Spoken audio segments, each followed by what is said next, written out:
La Commission européenne a depuis quelques jours le feu vert de la zone euro pour préparer une procédure pour déficit excessif contre l'Italie. Mais depuis, le ton a changé entre Rome et l'institution européenne. Je peux voir qu'il y a des propositions qui sont dans l'air et nous discutons ensemble. Ces propositions vont dans la bonne direction, mais l'écart est encore consistant.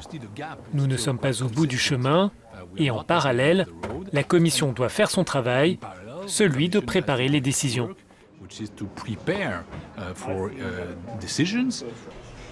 L'Italie risque une amende qui pourrait atteindre 0,5% de sa production économique en cas de refus de suivre les recommandations de la Commission. C'est dans ce climat d'incertitude que l'Union européenne célèbre les 20 ans de la monnaie unique. L'ancien président de la BCE, la Banque centrale européenne, souligne que la zone euro est désormais mieux préparée qu'en 2010 pour faire face à une crise financière. Dans le cas de l'Italie, le pays a un excédent primaire, l'Italie a des excédents, donc on ne peut pas comparer l'Italie d'aujourd'hui à celle du passé, ni à la Grèce d'aujourd'hui, ni à un autre pays.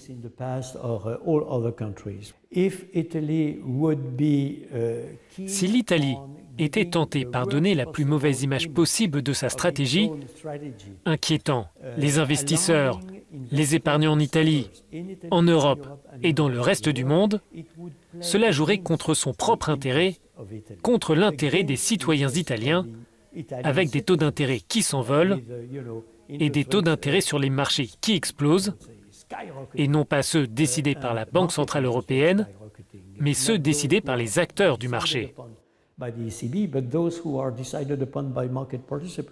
La Commission a jusqu'au 19 décembre pour proposer le lancement de la procédure.